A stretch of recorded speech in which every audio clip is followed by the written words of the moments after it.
పొద్దుగాల ముఖం గడగంగానే అందరింత నాష్ట కడుపులేస్తారు. టిఫిన్ చేసి ఇంత చాయ్ తాగితే జర్రంతా పానం హుషారవుతుంది. మరి మీ ఇళ్ళల్లో ఏం నాష్ట చేసుకుంటారు? రాత్రి మిగిలిన అన్నంతో పోపన్నం చేసుకుంటారా? మా మమ్మీ రోజు ఇట్లే పెడుతుంది. మా అమ్మ బ్రెడ్ ఆమ్లెట్ వేసి ఇస్తుంది. మేము పూరి దోశలు కూడా చేసుకుంటాం. ఇట్లా ఏదో ఒకటి చేస్తారు కదా. లేదంటే బయటకు పోతే మీరు ఏం తింటారో మాకు తెలియదు, కానీ దేశంలో ఎక్కువ మంది ఏం టిఫిన్ చేస్తున్నారో మా సత్తిగడ్డ చెప్తాడు. అబ్బా దోశలు వేస్తున్నారు. ఉల్లిగడ్డ మంచిగా అన్న కమ్మ ఉండాలి. దోశ రెడీ అయ్యే వరకు మనం జరసేపు ముచ్చట చెప్పుకుందాం, సరేనా? దేశంలో ఎక్కువ మంది దోశగాళ్ళే ఉన్నారంట. దోస్తుగాళ్ళతోని హోటల్కు పోయి దోశ దోశ అంటాను తినొస్తున్నారంట.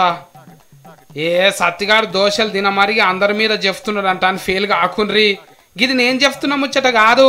ఆన్లైన్లో టిఫిన్లు భోజనాలు సప్లయింగ్ చేసే పెద్ద హోటల్లోనే చెప్పిండ్రు. దేశంలో ఒక 12,000 హోటళ్ళల్లో సర్వే చేసిండ్రంట. ఎక్కువ ఏమమ్ముతున్నారంట అని అందరు దోశ పేరే చెప్పిండ్రంట.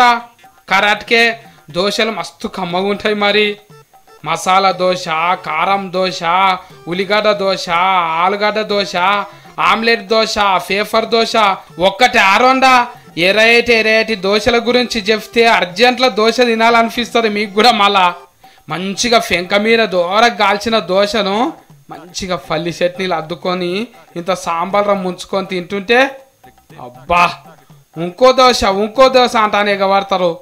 పొద్దటి పూటనే కాదు, మాఫటి పూట కూడా దోశల గిరాకీ బాగానే ఉంటుంది. పెద్ద దోశలు తయారు చేసి రికార్డులు కూడా కొట్టిండ్రు.